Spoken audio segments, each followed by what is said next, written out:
Hello, it's Elizabeth from Elizabeth's Oracle. Thank you so much for tuning in today. Welcome to the Sun into Leo cycle for 2018.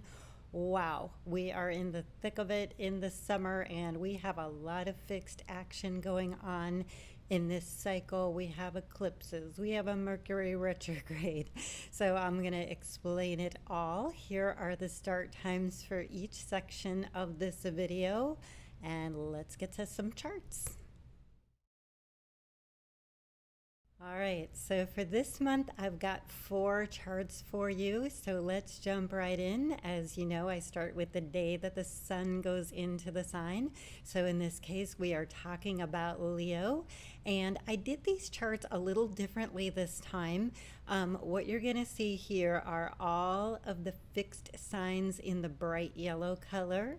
Your cardinals are going to be in green, and your mutables are going to be in the blue. So you'll notice a trend that exists throughout this cycle. Look at all the planets, up, down, left, right. Look at all of that in yellow. Those are of course, our fixed signs. We're getting ready for a Mercury retrograde. Let me give you a little card here with all the changes that are going to happen during this cycle. So we start the Mercury retrograde and end the Mercury retrograde in this cycle, but it lasts throughout. It is in Leo.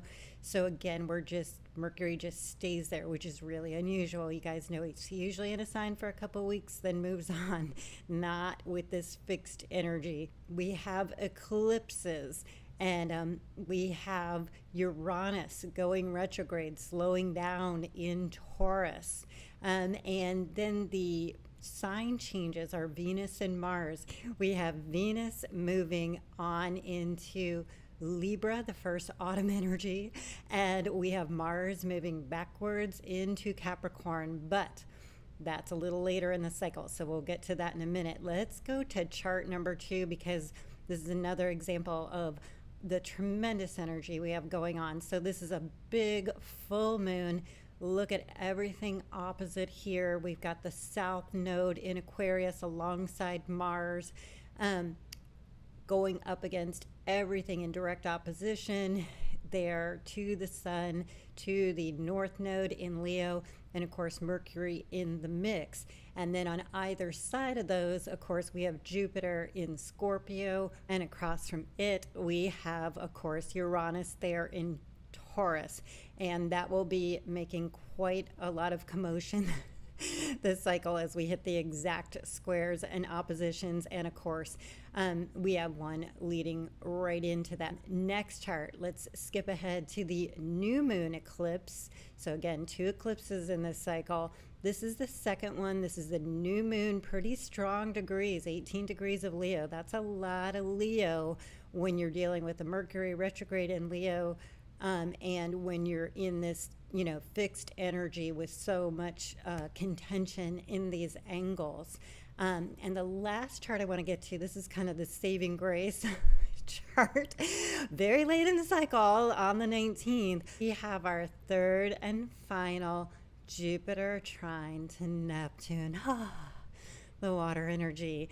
And of course that will be building throughout the cycle, so it does give us a little bit of a respite, a little bit of an energy to draw in. If you are a fixed sign, that is Taurus, Leo, Scorpio, and Aquarius, and you really feel like you're going through the crucible during this cycle, really draw on the energies of this beautiful trine between Jupiter and Neptune. And the way that I like to think about that is getting your bearings, imagining you're in water if you've swam in the ocean or lakes or something with a current, river, creek, and you just go with it. You feel where the water is and you move with it instead of fighting against it. So that's going to be building throughout the cycle. And you'll also notice in this final chart, Mercury goes direct. Yay! So there is good news at the end of the cycle, but in part 2 here, I really want to jump in and help you guys understand how tense these fixed energies are and why this is such a big thing. More importantly, when the relief is coming during the Leo cycle, and more importantly in the bigger scheme of things. So those are our charts, and let's get to part two. All right, so we're in a fix, to put it one way, under pressure, going through the crucible, whichever way you like to think about this. Now, this cycle, I want to kind of go back to the Great American Eclipse of last year. This eclipse series that we're into, I think we hit the strongest point now because of the movement of Uranus and because of Mars being in Aquarius. So let me give you the hot spots during this cycle. Again, building to that moon that I showed you at the beginning, we're dealing with the sun squaring Uranus. We're dealing with Mars and the sun at odds going into a full moon. Then we've got Mars squaring Uranus. It just kind of doesn't stop. And even Jupiter gets into it and squares the sun and Mercury. And I feel like the pressure builds until we get to that new moon, the second eclipse. That Leo moon is going to have all those same contentious angles. So that's another strong new moon. Look how many planets, pull that chart up again, are in fixed signs. This is like 8 out of the 12 things that we follow. So again, if you are a fixed sign or there's somewhere in your chart that's got a lot of fixed energy, ask yourself maybe what started last August that you're being asked to change, to move things around, relent, that whole thing, resistance is futile, should be applying about now, because I think the pressure is going to hit its zenith at this time. Now, the good news is when we get to the 12th, I feel like that during this cycle is when we start to feel some of the pressure come off.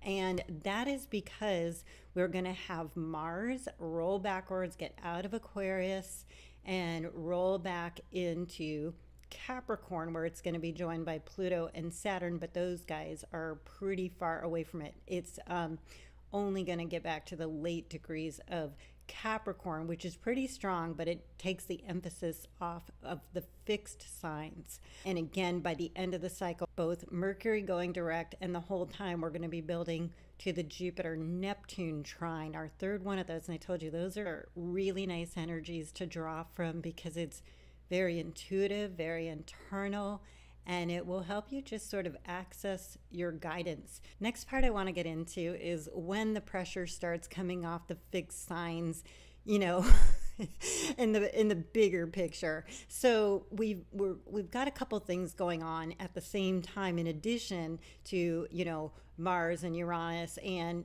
Jupiter being in fixed signs. We have had the nodes of the moon also on that Leo Aquarius axis. So that's put pressure. This eclipse series has been in Leo and Aquarius, again adding pressure. So you might have noticed in July we had our first Cancer Capricorn eclipse. I pointed that out to you in the Cancer video. So the last eclipse of this Leo Aquarius cycle is on January 21st next year. But it's actually during the Scorpio cycle coming up that we get a lot more relief. So on the 6th of November, here are all the dates, those nodes shift on into Cancer, Capricorn.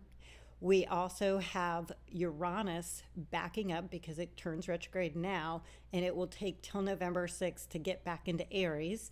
So again, that puts some energy on the cardinals, but it takes that pressure off of the fixed. Now going in the other direction towards the mutables, Jupiter is moving ahead. It will get out of fixed Scorpio, have its homecoming into mutable Sagittarius, a great placement for it. And then on the 15th of November, see, I'm thinking ahead, Mars goes into the mutable sign of Pisces. Now, those who are like ready to celebrate, of course, you remember Scorpio is a fixed sign. So, of course, there's still some fixed energy lingering. But I did want to, there's a couple things that I like about how this disbursement happens. We have some things backing up into the cardinal energy, and then we have some moving on into the mutable energy. So there's a more even distribution of energies, and so it's not just affecting one modality so strongly. And the other part, though, I can't let you guys off the hook too easily if you're a fixed sign, because this is all part of the huge Uranus through Taurus transit. And of course, if you are a fixed sign, this is going to impact you for the next 7 years. We get that break starting in November through March of next year when Uranus transits back into Aries. But once it goes into Taurus from 2019 all the way through 2025, it's on. It's in Taurus. And so Uranus comes through, and particularly for the signs that it is squaring, so Leo, Aquarius, and the sign it is opposing, Scorpio. And of course, for Taurus, where it will be transiting, this is asking you where you need to make big picture changes. These can come in suddenly and in shocking ways when you're, sort of forced to make a change. But overall, you should notice this force changing things up over the next 7 years. So the strategy is to say, I'm at this place now starting in 2018. And maybe some of you were looking at this a year ago in 2017 and saying, well, where do I want to be in 2025? What things will I have wanted to accomplish? What do I want under my belt? Figure out what age you're going to be by then. What are the goals? And then notice as these Uranian pushes come through, if things come up that are relevant where you're being asked to make a change. So just have some strategy there, because even though the pressure will come off in November with a lot of these shifts, the Uranus thing is going to be around.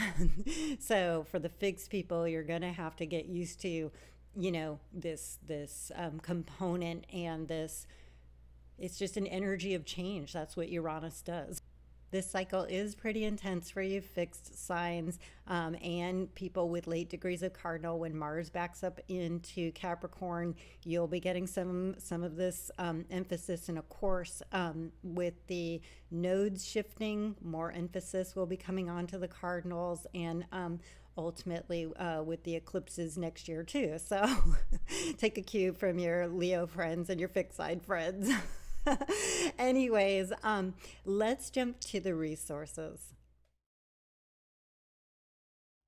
All right, so I am Elizabeth from Elizabeth's Oracle. You can reach me at my website for a personal consultation and reading. You can sign up for a free e-newsletter there. All your information is always respected. You can just subscribe to this channel. I put a video out every time that the sun changes signs, just to kind of give you the bearings and the heads up and ideas of what things to look for. My friend Kristy and I, we're not doing the radio show right now. We're again just kind of really enjoying the summer and taking time off. But if you feel guided to work with angels, go to Kristy's site. The link is always in the description box, and she has a book. The link for that is in the description box as well. And oh yeah, free Minute Fridays. If you would like a reading and you're a savvy shopper, order on a Friday and you will get 5 free minutes with your order. And you can have the reading any day of the week. It's just free Minute Friday. So I like that Friday happiness. All about a celebration. Anyway, so that is everything. I will connect with you guys when the sun goes into Virgo, and I'm just gonna follow that Jupiter Neptune trine. Look forward to that, and let that sort of temper this very intense fixed energy that we're about to go through. So be well, and we'll connect with you soon.